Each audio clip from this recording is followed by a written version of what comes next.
Hello बच्चों, आज मैं आप लोगों को क्लास 8 का हमारी दुनिया क्लास 8 का कौन सा दुनिया बाबू रे हमारी दुनिया इकाई 1 का घो यानी ऊर्जा संसाधन है। इससे पहले मैंने पार्ट 1 इसका आया था, उसको मैंने आपको अच्छी तरह से पढ़कर सभी तथ्यों को बता दिया था। आज मैं इसका क्वेश्चन आंसर करवाऊंगा। अगर आप पहली बार हमारे चैनल पर विजिट किए हैं तो आप हमारे चैनल को सब्सक्राइब कर ले। क्या कर ले बाबू रे? सब्सक्राइब कर ले, ताकि आपको हर एक चैप्टर का नोटिफिकेशन मिलता रहे, समझे ना। और मैं आपको जानकारी दे दूं कि आपको क्लास 6 से लेकर क्लास 12 तक, क्लास 6 से लेकर क्लास 12 तक का सभी सब्जेक्ट की तैयारी यहाँ पे आपको कराई जाएगी, समझे, बेहतरीन तरीके से कराई जाएगी। और हर एक चैप्टर का PDF आपको दिया जाएगा। अगर आप PDF पाना चाहते हैं तो आप हमारे व्हाट्सअप नंबर 9576391415 पर जुड़ जाइए, या फिर डिस्क्रिप्शन में व्हाट्सअप का लिंक मिलेगा, आप वहाँ से जाइए और जुड़ जाइए। देखिए सबसे पहला क्या कहता है, सबसे पहला कहता है कि बहुवैकल्पिक प्रश्न, समझे। कहता है कि गोंडवाना कालीन चट्टान में किस खनिज का भंडार मिलते हैं? कि कहिएगा कोयला का मिलता है। किसका मिलता है बाबू रे? कोयला का मिलता है। कहता है कोयला का सर्वोत्तम किस्म कौन सा है? तो हम बताए थे कोयला का सर्वोत्तम किस्म कौन सा है? एंथ्रासाइट है। कहता है कि सिंगरौली कोयला क्षेत्र, सिंगरौली कोयला क्षेत्र किस राज्य में है? तो ये है मध्य प्रदेश में। कहाँ है बाबू रे? मध्य प्रदेश में। अब आइए अगला क्वेश्चन देखते हैं, 4 नंबर क्या कहता है। कहता है कि हुगरीजन में किसका उत्पादन होता है? तो कहिएगा हुगरीजन में किसका उत्पादन होता है? पेट्रोलियम का होता है। किसका होता है? पेट्रोलियम का। कहता पवन ऊर्जा उत्पादन से संबंधित है तो लांबा था। क्या था? लांबा, गुजरात का लांबा। अब देखिए पुगदा घाटी प्रसिद्ध है तो भूताप के लिए। क्या था? भूताप के लिए। अब देखिए अब कहता है कि खाली स्थानों को उपयुक्त शब्दों से भरिए। कहता है कलपक्कम में डैश ऊर्जा का उत्पादन होता है। तो कहिए कलपक्कम में परमाणु ऊर्जा का उत्पादन होता है। कलपक्कम में कौन सा ऊर्जा का उत्पादन होता है? परमाणु ऊर्जा का उत्पादन होता है। कहता है 1951 ईस्वी में कोयला का उत्पादन भारत में कितना था? 3.5 करोड़ टन था। चूंकि ये आपके प्रश्न अभ्यास में नहीं है, बीच से दिए हैं क्वेश्चन, समझे ना, टेंशन मत लीजिएगा। 3.5 करोड़ आप पढ़िएगा तो आपको पता चल जाएगा। कहता अंकलेश्वर में डैश का उत्पादन किया जाता है? कहिएगा पेट्रोलियम का। किसका? पेट्रोलियम का। तेल मथुरा तेल शोधन केंद्र कहाँ है? तो उत्तर प्रदेश में। कहाँ है बाबू रे? उत्तर प्रदेश में है, समझे। कहता हीराकुंड जल विद्युत परियोजना डैश नदी पर विकसित है? तो महानदी पर विकसित है। भागरा नंगल परियोजना डैश मीटर ऊंची है? 225 मीटर ऊंची है। मीटर मौद्रिकी का टोरोमीटर होता है, समझे ना, मिस्टेक हो गया, चल गया। अब आइए मिलान चिन्ह देख लेंगे। क्या देख लेंगे बाबू रे? मिलान चिन्ह देखिए, मोहपानी है, रुद्र सागर, फरक्का, तारापुर है, समझे ना। इन सब का मिलान करना है, इन सब का क्या करना है? मिलान करना है। तो आप देखिए कैसे मिलान करिएगा, समझे। तो मोहपानी कहिएगा क्या? कोयला। मोहपानी में क्या पाया जाता है? कोयला। और रुद्र सागर में क्या पाया जाता है? पेट्रोलियम। फरक्का कहाँ है? फरक्का ताप विद्युत केंद्र है फरक्का में। तारापुर भी परमाणु ऊर्जा का केंद्र है। तातापानी जो है ना सौर ऊर्जा का केंद्र है। कौन है? तातापानी में सौर ऊर्जा का केंद्र है। अब आइए दीर्घ उत्तरीय प्रति लघु उत्तरीय प्रश्न देख लीजिए। कहता है अधिकतम 50 शब्दों में उत्तर दीजिए। कितने शब्दों में उत्तर दीजिए? 50 शब्दों में उत्तर दीजिए। कहता है कि भारत में कोयले के वितरण व उत्पादन क्षेत्र के कुछ केंद्रों का नाम लिखिए। तो आप कहिए कि भारत में कोयले झारखंड का झरिया, बोकारो, धनबाद, गिरिडीह, कर्णपुरा एवं रामगढ़ क्षेत्र में पाया जाता है। और इसके अलावा भी कई राज्यों में पाया जाता है, जैसे छत्तीसगढ़ का चीरी मिरी, विश्रामपुर, झिलमिली, कोरबा और उड़ीसा का तालचर।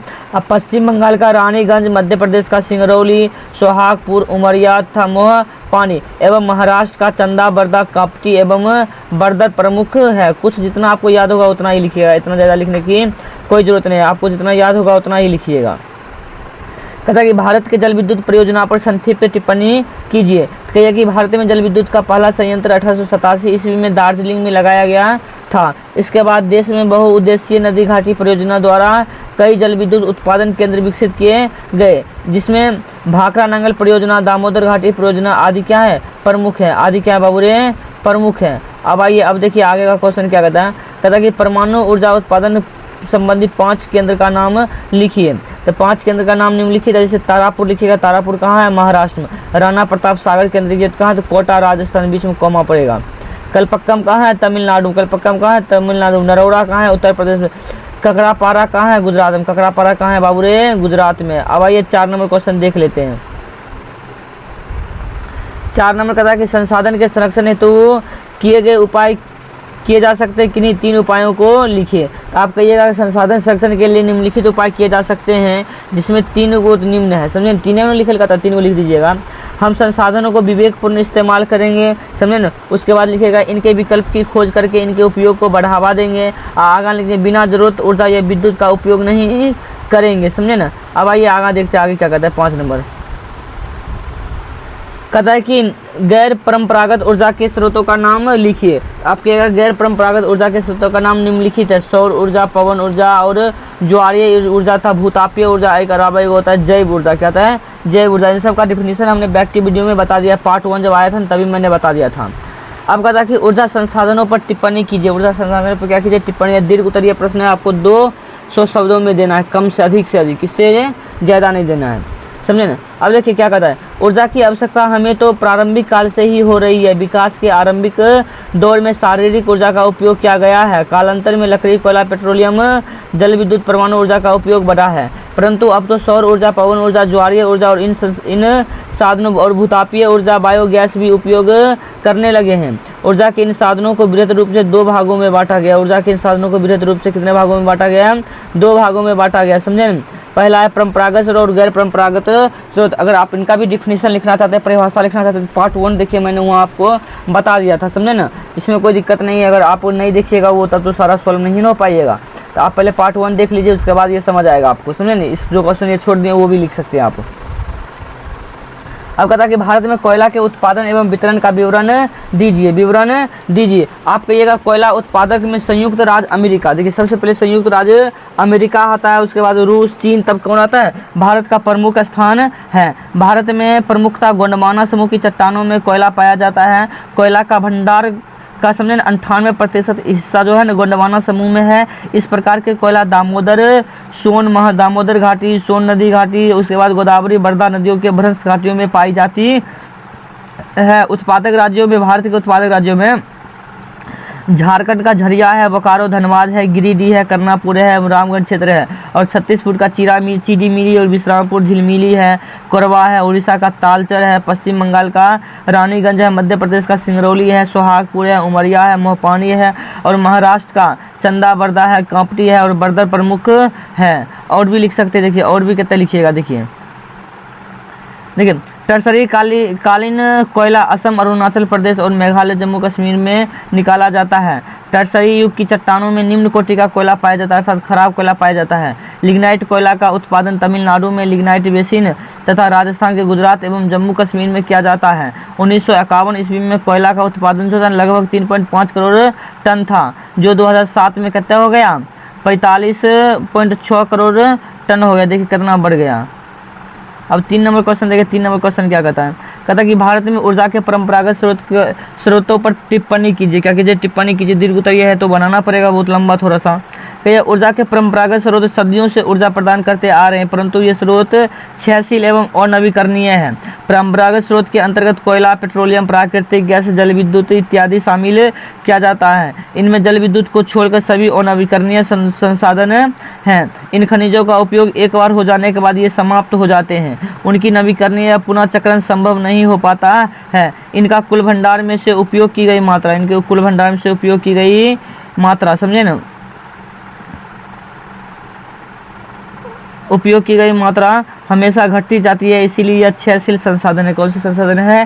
क्षयशील संसाधन है। अब कहते हैं भारत में पेट्रोलियम के उत्पादन एवं वितरण का विवरण लिखिए। तो आप कहिए कि भारत में पेट्रोलियम पहली बार 1866 ईस्वी में पता चला था। 1890 ईस्वी में डिगबोई से पहली बार तेल मिला। इसके बाद 1959 ईस्वी में खंबात और बरादियन कहाँ है क्षेत्र, और फिर 1975 में मुंबई हाई तेल क्षेत्र का पता चला। भारत में तेल उत्पादन की दृष्टि से असम, अरुणाचल प्रदेश, नागालैंड महत्वपूर्ण है। यहाँ डिगबोई, नरकटिया, हुगरीजन, मोरान, रुद्रसागर और निगरू एवं बोरहोल्ला मुख्य उत्पादन केंद्र है। गुजरात राज्य में अंकलेश्वर, कलोल, बलोल और कस्बा, मोहसान, बकरोल, नवगांव इत्यादि मुख्य उत्पादन केंद्र है। महाराष्ट्र राज्य से पश्चिम अरब सागर में मुंबई हाई प्रमुख है। समझे? अब देखिए आगे प्रमुख उत्पादन केंद्र है। यहाँ समुद्र के सागर सम्राट नामक एक जलमंच बनाया गया है, जो तेल के खनन का काम करने में मदद करता है। देश के पूर्वी भाग में कृष्णा, गोदावरी एवं कावेरी नदियों के बेसिन में विशेष रूप से नरीमानन एवं कैविल कप्पल में तेल मिले हैं। इसके अलावा पश्चिमी राजस्थान में बाड़मेर बेसिन के मंगला क्षेत्र में तेल मिला है। अब कहता है कि ऊर्जा के गैर परंपरागत स्रोतों पर टिप्पणी कीजिए। आप देखिए गैर परंपरागत स्रोतों पर क्या कीजिए, टिप्पणी कीजिए। तो आप कहिएगा वर्तमान समय में ऊर्जा के ऐसे कई स्रोत खोजे गए हैं जिनके भंडार असीमित हैं, ये कभी खत्म नहीं हो सकते हैं, इसीलिए इन स्रोतों को अक्षय स्रोत या अनवीकरणीय स्रोत कहे जाते हैं, या अनवीकरणीय स्रोत होंगे। अनवीकरणीय स्रोत नवीकरणीय स्रोत का, ठीक है, नवीकरणीय, ये ठीक है, इसको दिक्कत है। नवीकरणीय स्रोत कहे जाते हैं। इन स्रोतों में सौर ऊर्जा, पवन ऊर्जा, ज्वारीय ऊर्जा, भूतापीय ऊर्जा एवं जैव ऊर्जा आदि शामिल है। भारत में प्रति 20 मेगावाट प्रति वर्ग किलोमीटर पर 20 मेगावाट ऊर्जा उत्पन्न करने की क्षमता है। सोलर प्लेटों की सहायता से सूरज की गर्मी से उत्पन्न की जाने वाली ऊर्जा को सौर ऊर्जा कहा जाता है। अब देखिए सौर ऊर्जा कहा जाता है। इसका सबसे बड़ा संयंत्र जो गुजरात के भुज में लगाया गया है। अब पृथ्वी के अंदर प्रति 32 किलोमीटर की गहराई पर 1 डिग्री तापमान की वृद्धि हो जाती है। इस दृष्टि से पृथ्वी के भीतर ऊर्जा या ताप संग्रहित होता है। इस ऊर्जा को विशेष तकनीकों द्वारा पृथ्वी के बाहर लाया जाता है, पृथ्वी में कहा जाता है, ऊपर लाकर विद्युत ऊर्जा में बदल दी जाती है, जिसे भूतापीय ऊर्जा कहा जाता है। हिमाचल प्रदेश के मणिपुर में हिमाचल प्रदेश के मणिकरण और लद्दाख के पुग्गा घाटी तथा मध्य प्रदेश के ताता पानी में इसके संयंत्र लगे हैं। किसका, भूतापीय ऊर्जा का लगे संयंत्र। तेज बहते हुए पवन से ऊर्जा उत्पादन का होता है, जिसे पवन ऊर्जा कहते हैं। देश के गुजरात, तमिलनाडु, महाराष्ट्र, आंध्र प्रदेश, कर्नाटक इसके दोहन की अच्छी संभावनाएं हैं ऊर्जा संसाधन की। समझे। अब कहता है कि भारत में पवन ऊर्जा का उत्पादन क्षमता 50,000 मेगावाट है। गुजरात के लंबा में एशिया का सबसे बड़ा संयंत्र लगाया गया है। तमिलनाडु के तूतीकोरिन में भी पवन ऊर्जा लगाए गए हैं। तटीय भाग में आने वाले ज्वार से पैदा की जाने वाली ऊर्जा जो है ज्वारीय ऊर्जा कहलाती है। भारत के तटीय भागों में इसके विकास की असीम संभावनाएं हैं। अनुमान है कि देश में 8,000 से 9,000 मेगावाट संभावित ज्वारीय ऊर्जा है। खंबात की खाड़ी इसके लिए प्रमुख अनुकूल है। कच्छ की खाड़ी और सुंदरबन क्षेत्र भी जलवायु ऊर्जा का उत्पादन की संभावनाएं हैं। आपका ये चैप्टर यहीं ख़त्म हुआ है। अगर आपको सारा क्वेश्चन से समझ आया तो आप हमारे चैनल को सब्सक्राइब कर लीजिए, क्योंकि सब्सक्राइब बढ़ता नहीं है, समझें। और लाइक करिए, समझें, लाइक करिए, शेयर करिए और कमेंट तो ज़रूर करिए। कमेंट करके बताइए आपको ये वीडियो कैसा लगा। वीडियो देखने के लिए धन्यवाद।